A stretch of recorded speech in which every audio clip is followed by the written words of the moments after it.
அனைத்து நல்லவங்களுக்கும் வணக்கம். தினம் ஒரு தகவல். ஸோ நம்ம ஈரான் இஸ்ரேலினுடைய அடுத்தடுத்த அப்டேட்டை நம்ம பார்த்துட்ருக்கோம்.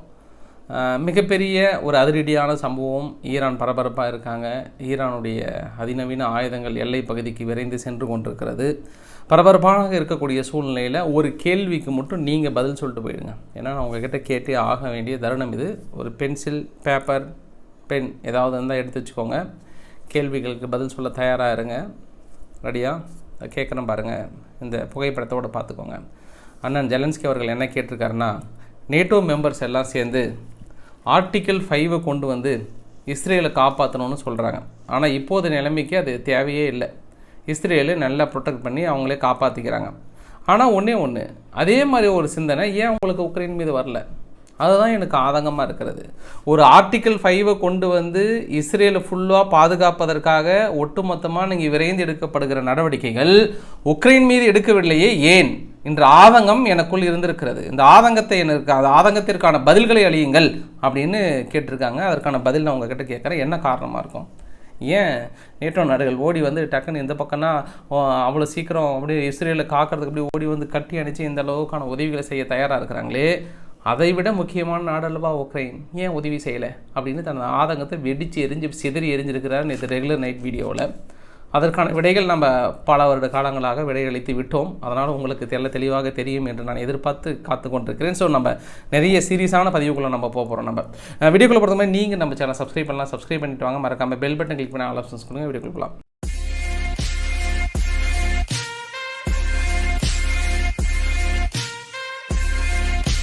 நேற்று நைட்டு ஃபுல்லாக ஈரானுடைய இராணுவ வீரர்கள், இராணுவம் சார்ந்த எதுவுமே யாருமே தூங்கவே கிடையாதுங்க. நீங்கள் வீடியோ பதிவு பார்த்துக்கோங்க. இந்த வீடியோ பதிவில் ஈரானுடைய ஏடியாக இருக்கட்டும், இல்லை ரேடார் சிஸ்டமாக இருக்கட்டும், ஐஎஸ்ஆர் எக்யூப்மெண்ட்டாக இருக்கட்டும், இல்லை முக்கியமான ஜாமர்ஸாக இருக்கட்டும், எல்லாமே தெஹரானில் இருந்து ஹைவேஸில் அந்தந்த எல்லை பகுதிக்கு கொண்டு போய் வைக்கிறாங்க. குறிப்பாக இஸ்ரேலிருந்து எந்த பகுதிக்குள்ளே நோக்கி வருதோ அந்த பகுதிக்குள்ளே வைக்கிறாங்க. S-300, S-200, பவர் 373 டிஃபென்ஸ் சிஸ்டமாக இருக்கட்டும், இது மாதிரி என்னென்ன முக்கியமான அதாவது வான்வெளியில் தடுக்கக்கூடிய சாதனங்கள் இருக்கிறதும் அனைத்தும் கொண்டு சென்று எங்கே வைக்கிறாங்க? இஸ்ரேலிருந்து நோக்கி தாக்கல் நடக்கும் பட்சத்தில் அந்த எல்லை பகுதிகளில் வைக்கிறாங்க. அது இல்லாமல் இஸ்ரேலுக்கு ஒரு கடுமையான எச்சரிக்கை கொடுக்குற மாதிரி, நீங்கள் நினைக்கிற மாதிரி நாங்கள் சாதாரண ஆள் கிடையாது, நாங்கள் நடத்தணும் அப்படின்னா ஒரு பிரளயமே வெடிச்சிடும், அவ்வளோதான். இஸ்ரேல் அப்படின்ற ஒரு நாடே வரைபடத்தில் இல்லாத அளவுக்கு பண்ணிவிடுவோன்ட்டு ஒரு வீடியோ பதிவு வெளியிட்டிருக்காங்க. மிரட்டல் வீடியோ பதிவு. இந்த மிரட்டல் வீடியோ பதிவை பார்த்து கொஞ்சம் உங்களுக்கு மனசு மாறுவதற்கு வாய்ப்பு இருந்தால் ஒரு தருணம் இது, ஒரு வாய்ப்பு இருக்குது, ஒரு வீடியோ பதிவும் இது, பார்த்துக்கோங்க அப்படின்ற மாதிரி ஒரு வீடியோ பதிவு வெளியிட்டிருந்தாங்க. சரி, இஸ்ரேல் தரப்பில் என்ன சொல்லியிருக்காங்கன்னா, மீண்டும் ஒரு தடவை தூங்க போகிறதுக்கு முன்னாடி இஸ்ரேலுடைய டிஃபென்ஸ் சார்பாக ஈரான் அட்டாக் பண்ணது பொறுத்த வரைக்கும் ஃபுல்லாக ஃபெயிலர், எல்லாமே ஃபெயிலர், ஒன்றும் கூட பாஸே கிடையாது. ஆனால் நாங்கள் கொடுக்குறோம் பாரு எப்படி பாஸ் பண்ணுறது, அதாவது ஒரு தாக்குதலை எப்படி நடத்தி அதை சக்ஸஸ் பண்ணுறது அப்படின்றது நீங்கள் எங்கள் கிட்ட கற்றுக்கணும். இப்போ நாங்கள் உங்களுக்கு பதில் கொடுக்க போகிறோமா இல்லையா? ஏன்னா அப்போ நீங்கள் கற்றுக்கோங்க எங்கிட்ட, நாங்கள் கொடுக்குற பாருங்கள், அதுதான் உண்மையான ரெஸ்பான்ஸ் அப்படின்னு இருக்கிறாங்க. என்னப்பா மிரட்டல்லாம் பல லெவலில் இருக்கிறது, அங்கே மிரட்டல், இந்த மிரட்டல், இதையெல்லாம் தாண்டி இப்போ நேற்று வரைக்கும் யூரோப் யூனியன் மட்டும் தான் சொல்லியிருந்தாங்க.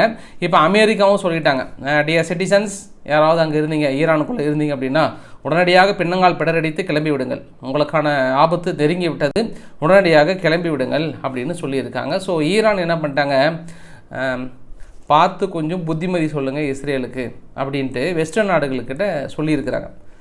லைக் யார்கிட்டனா, இங்கிலாண்டுக்கிட்ட, ஃப்ரான்ஸு, ஜெர்மனி, அமெரிக்கா, நீங்கள்லாம் கூடயே தானே இருக்கிறீங்க, செவ்வாழை பார்த்து கொஞ்சம் அட்வைஸ் பண்ணக்கூடாதா அவங்களுக்கு? இந்த மாதிரி தாக்கல் நடத்தினா நாங்கள் காலி பண்ணிவிடுவோம், தேவையில்லாமல் இப்போ இதில் இந்த பிரச்சனையை கொண்டு வந்து இது பெருசாக உருவாக்கணுமா என்ன? நாங்கள் தான் சொல்லிட்டோம்ல, ஒரு தாக்கல் நடத்தணும், அது மிரட்டலுக்கான தாக்குதல், அவ்வளோதான், நிறுத்திக்கலாம்னு சொன்னோமா இல்லையா?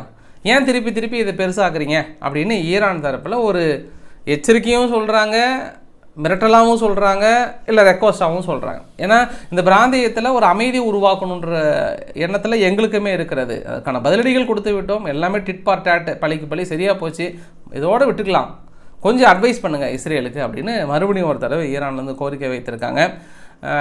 எங்கேயாவது ஒரு பிரச்சனை அப்படின்னா அண்ணன் ஓடி வருவார். யார் அப்படின்னா துருக்கியினுடைய அதிபர் எரடகன் அவர்கள் ஓடி வந்திருக்கிறாரு. ஓடி வந்து கத்தார்கிட்ட வந்து இமீடியட்டாக ஃபோனில் பேசி எப்படியாவது ஒன்று நம்ம 2 பேரும் உள்ளே நுழைஞ்சி இந்த வார கொஞ்சம் பதற்றமான ஒரு சூழ்நிலை ஏதாவது தணிக்க முடியுமா அப்படின்னு பாருங்கள் அப்படின்னு சொல்லியிருக்கிறாங்க.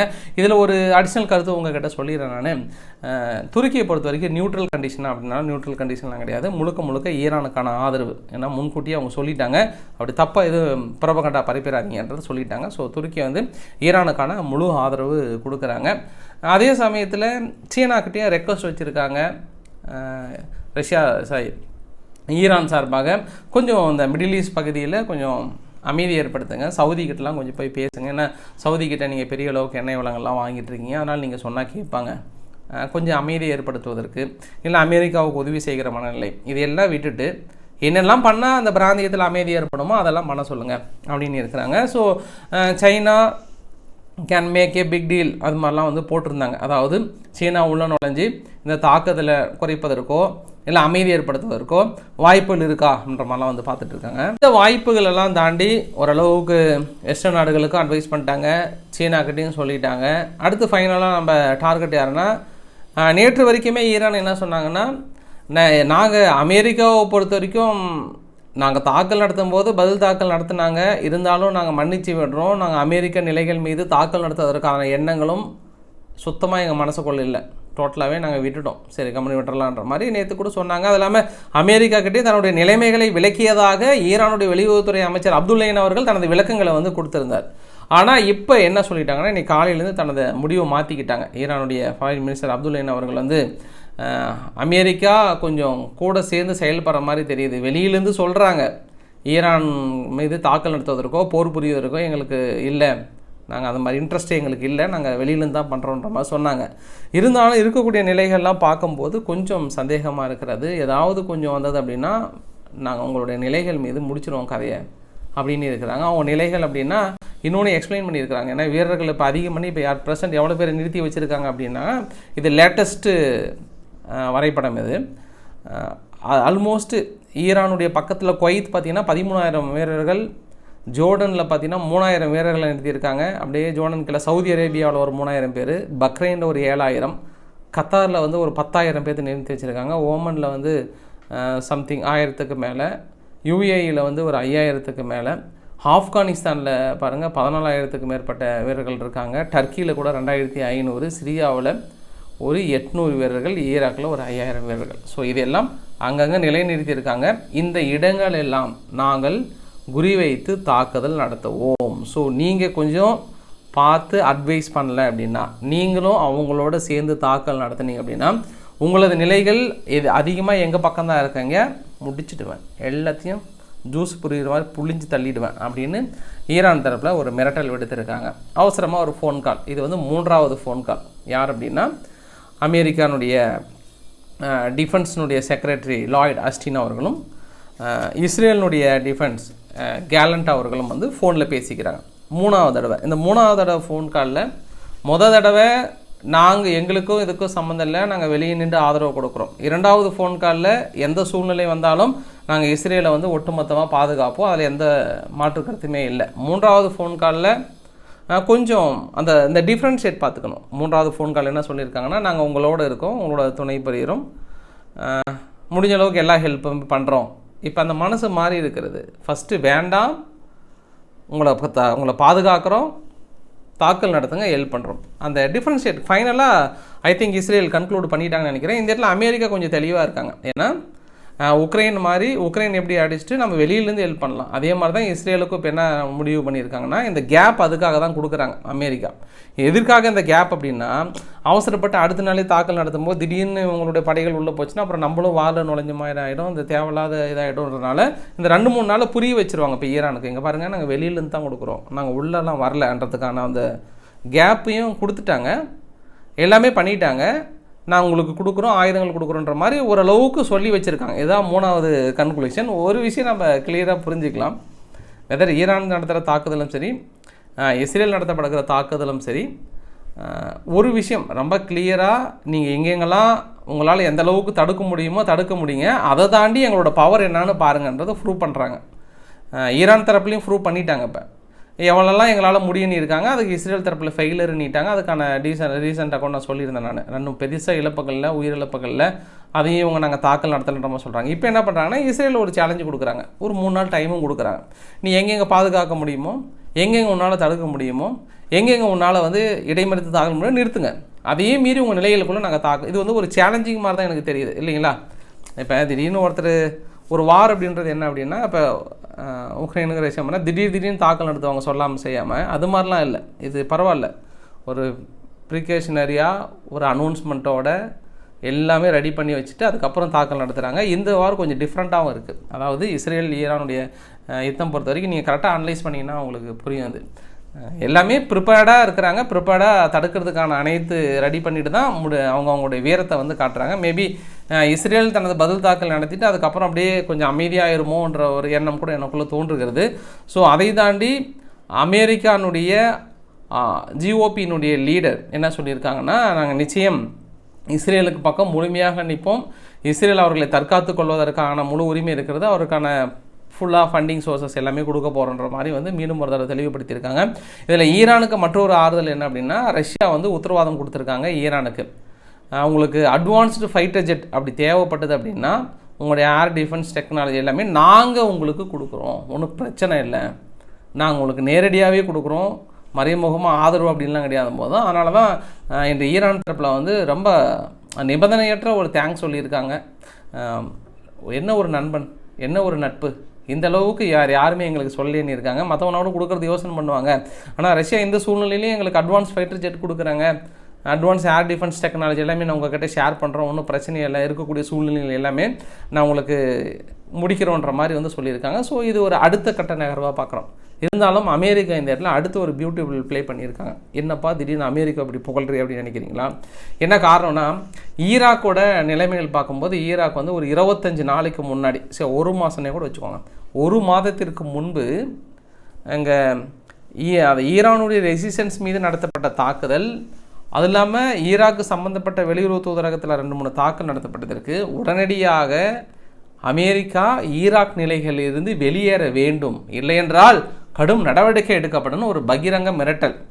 இந்த பக்கம் ஈரான் தரப்பில் ஒரே சந்தோஷம், ஒரே பூரிப்பு, ஆஹா very good very good very good, இதை தான் நான் எதிர்பார்த்தேன், அந்த எதிர்பார்த்த தருணம் வந்து கிடைத்து விட்டது, ஈராக் அமெரிக்காவை வெளியேற சொல்லிவிட்டது, யுனைடெட் நேஷன் செக்யூரிட்டி கவுன்சில்லாம் முறையிடுறாங்க. அப்போ கூட அமெரிக்கா என்ன சொன்னாங்கன்னா, நாங்கள் வெளியேறோம், ஆனால் எங்களுக்கான ஸ்பேஸ், எங்களுக்கான டைம் தேவை, கொஞ்சம் பொறுமையாக இருந்தாங்க.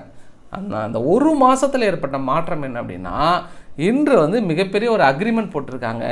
ஈராக்கும் அமெரிக்காவும் செக்யூரிட்டி பார்ட்னர்ஷிப்பை நியூ பேமெண்ட் சிஸ்டத்தில் சைன் பண்ணியிருக்காங்க. இந்த நியூ பேமெண்ட் சிஸ்டம் வந்து credit assurance payment schedule.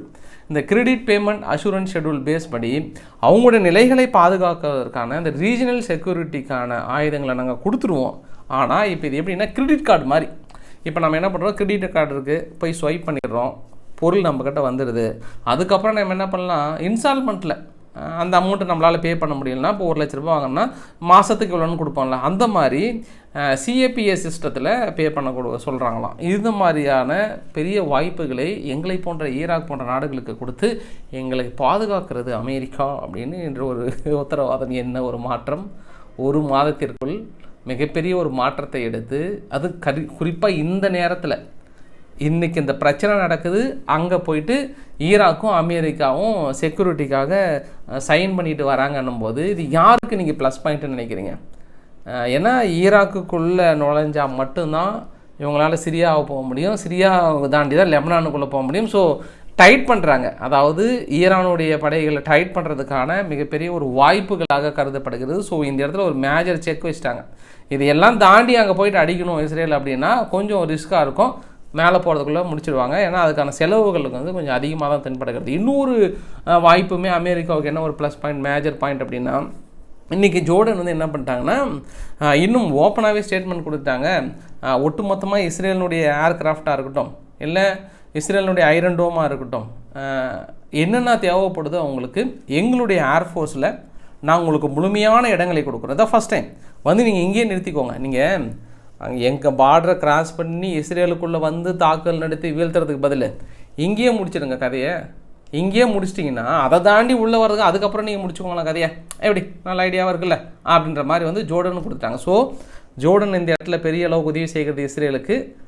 Iraq வந்து இஸ்ரேலுக்கு உதவி செய்யலை அப்படின்னா கூட அமெரிக்கா அவங்களோட இப்போ திடீர்னு ஜாயின்ட் செக்யூரிட்டி அக்ரிமெண்ட்டை வந்து சைன் பண்ணியிருக்கிறதுனால இந்த 2 மாற்றங்கள் ஈரானுக்கு பின்விளைவுகளை ஏற்படுத்தும் அப்படின்னு எனக்குள்ளே தோணுது. ஜோர்டன் கிங் அவர்களை வந்து சமூக வலைத்தளங்களில் வெஸ்டர்ன் இந்த மிடில் ஈஸ்ட் கண்ட்ரிகள் குறிப்பாக அரபு நாடுகளில் இருக்கக்கூடிய ஆதரவாளர்கள்லாம் வந்து கிழிச்சு எறிகிறாங்க. இந்த ஜோர்டன் யார் அப்படின்னா உண்மையானவே ஒரு ஜோர்டன் கிடையாது. அவங்க அம்மா வந்து ஜோர்டனுடைய அம்மா பிரிட்டிஷனுடைய எம்பவர்லேருந்து அவங்கள கட்டிகிட்டு வந்தாங்களாம். ஸோ அதனால் பாதி யார் அவங்க, பாதி யூகேக்காரன். அதனால் அப்படி ஒரு முடிவு எடுப்பாங்க. அந்த இடத்துல ஒரு மரியாதை இல்லாமல் சொல்லலை, அவங்க சொன்னதுங்க, நான் சொல்ல. அதனால் அவர் வந்து அப்படி ஒரு முடிவு எடுப்பார், அவர் முழுக்க அவருடன் கைக்குடியாகவே மாறிவிட்டார் அப்படின்னு ஒரு வசைப்பட ஆரம்பிச்சிட்டாங்க ஜோர்டனுடைய கிங் அப்துல்லா அவர்களை. இருந்தாலும் அவர் தெளிவாக இருக்கிறார் மனுஷன். IAEA கூட தனது கவலைகளை தெரிவித்திருக்கிறது. The director general of international atomic energy agency என்ன சொல்லியிருக்காங்கன்னா, சப்போஸ் இப்போ இவங்க பார்த்து எடுத்தவங்க அவத்தன்னு சொல்லிட்டு ஈரான் மீது தாக்கல் நடத்தும் போது நாளைக்கு இஸ்ரேலில் இருக்கக்கூடிய அட்டாமிக் சென்டர் மீதோ இல்லை நிலைகள் மீதோ தாக்கல் நடத்துறதுக்கு வாய்ப்புகள் இருக்குது, கொஞ்சம் பொறுமையாக இருங்க, கூல்டவுன் கோட்டசாமிங்களா அப்படின்னு கொஞ்சம் கேட்டிருக்காங்க. எந்த கோட்டசாமி வந்து என்ன பிரயோஜனம் சொல்லுங்கள், ஒன்றுமே முடியாது. ஜான் கிர்பி அவர்கள், அமெரிக்கானுடைய நேஷனல் செக்யூரிட்டி கவுன்சிலினுடைய தலைவர் ஜான் கிர்பி அவர்கள் என்ன சொல்லியிருக்கிறாருன்னா, ஈரான் வந்து ஒரு தவறு செய்து விட்டது, ஏதோ நாங்கள் முன்னறிவிப்பு கொடுத்து தான் தாக்கல் நடத்தின மாதிரிலாம் சொல்கிறாங்கல்ல, எந்த முன்னறிவிப்புமே கொடுக்கல, யாருக்கிட்டையுமே சொல்லலை. ஏதோ அவங்க பாட்டு ஃபோன் பண்ணி சவுதிக்கிட்டையும் கத்தாருக்கிட்டையும் ஃபோன் பண்ணி பேசிட்டா அது முன்னறிவிப்பு கொடுத்த மாதிரியா? அதெல்லாம் ஒன்றும் கிடையாது. அவர்கள் தவறு செய்து விட்டார்கள், இயற்கையிலே அவர்கள் தவறு செய்து விட்டார்கள், அதை வந்து நியாயப்படுத்த வேண்டாம் அப்படின்னு சொல்லியிருக்காங்க. ஸோ இந்த இடத்துல அமெரிக்காவோட நிலைப்பாடு கொஞ்சம் கொஞ்சமாக இந்த கடந்த 2 நாட்களில் 3 நாட்கள் அப்படியே மாறி இருக்கிறது அப்படின்னு சொல்ல முடியும். அமெரிக்கா இன்னொரு குற்றச்சாட்டுமே கூறியிருக்கிறது, ரஷ்யாவில் இருக்கக்கூடிய அதிநவீன டிஃபென்ஸ் சிஸ்டம் எல்லாமே கூடிய விரைவில் ஈரானுக்கு கொடுத்து மிகப்பெரிய உதவிகளை செய்ய தயாராகி கொண்டிருக்கிறது, நாம் அதையும் இணைந்து தடுக்க வேண்டிய ஒரு சூழ்நிலை. ஸோ அதனால் இஸ்ரேலுடன் இணைவதற்கு காலத்தின் கட்டாயம் அப்படின்ற மாதிரி அமெரிக்கர்கள் சொல்லலை, அமெரிக்கா கொடுக்கக்கூடிய பத்திரிகைகள் வந்து பிரதானமாக சொல்கிறாங்க. ரஷ்யாவுடைய பிரதானமான ஆயுதங்கள் வருது, அது இல்லாமல் இன்டெலிஜென்ட் ஃபுல்லாகவே ஷேர் பண்ண போகிறாங்க. அதனால் யூஎஸ்னுடைய இன்டெலிஜென்ட் என்ன சஜஷன் பண்ணுறாங்க அப்படின்னா, மிகப்பெரிய ஒரு கொலாபரேஷனை நம்ம தடுக்க வேண்டிய ஒரு சூழ்நிலை, ஈரானும் ரஷ்யாவும் இணைந்தது அப்படின்னா அது பெரிய ஒரு பேரழிவை ஏற்படுத்திவிடும், அதை முன்கூட்டியே தடுக்க வேண்டிய தருணம் பண்ணியிருக்காங்க. என்ன முன்கூட்டியே தடுத்தாலும் இதற்கு முன்னாடியெலாம் என்னாச்சு அப்படின்னா, ரஷ்யாவில் இருக்கக்கூடிய மிக முக்கியமான ஆயுத ப்ரொடக்ஷனுடைய கம்பெனிலாம் ஒரு சில இடத்துலாம் தீப்பற்றி எரியும். இப்போ அதே ஒரு சூழ்நிலை இப்போ அமெரிக்காவில் நடக்க ஆரம்பிச்சிருச்சுன்றாங்க. பெனிசுல்வேலியா பகுதியில் 155 mm 105 mm ஆர்டிலரி ப்ரொஜெக்டல், அதாவது அந்த குண்டுகள் இருக்கு இல்லையா, அந்த குண்டுகள் தயாரிக்கிற இடத்துல மிகப்பெரிய ஒரு கரும் புகை, ஒட்டுமொத்த கம்பெனியுமே வந்து எரியிற சூழ்நிலை இருக்கிறதா, அந்த இடத்துல ஃபுல்லாக பதற்றமாக இருக்கிறதா. இந்த சமயத்தில் உக்ரைனுக்கு ஆயுதங்கள் கொடுக்க முடியல, இஸ்ரேலுக்கும் தேவையான ஆயுதங்கள் இந்த இடத்துல குண்டுகள், வெடிகுண்டுகள் தேவைப்படுது. வெடிகுண்டுகள் அப்படின்னா அந்த இராணுவ டேங்குகள் போதில்ல, இராணுவ டேங்க்குக்கு ஒவ்வொரு அளவீடு இருக்குங்க. அந்த முன்னாடிக்கிற அந்த பைப் மாதிரி குண்டுகளில் அதில் எல்லாமே 155 mm அப்படின்னு சொல்லுவாங்க. இன்னொன்று வந்து 105 mm ஆர்டிலரி ஷெல்ஸ் அப்படின்வாங்க, குண்டுகள்னுவாங்க. அந்த ப்ரொடக்ஷன் பண்ணுற இடத்துல நான் சொல்கிறேன், நான் அந்த இடத்துல தான் வெடிஞ்சிருக்கிற ஒன்று. இருந்தாலும் அமெரிக்கா வந்து அடுத்த 3-4 வருடங்களில் ஆயுதங்கள் மிகப்பெரிய அளவுக்கு தேவைப்படுகிறது. தனியார் நிறுவனமான லாக்கீட் அப்படின்ற நிறுவனத்துக்கிட்ட 17 பில்லியனுக்கான மிசைல் டிஃபென்ஸ் கான்ட்ராக்டை வந்து ஏற்படுத்தியிருக்காங்க.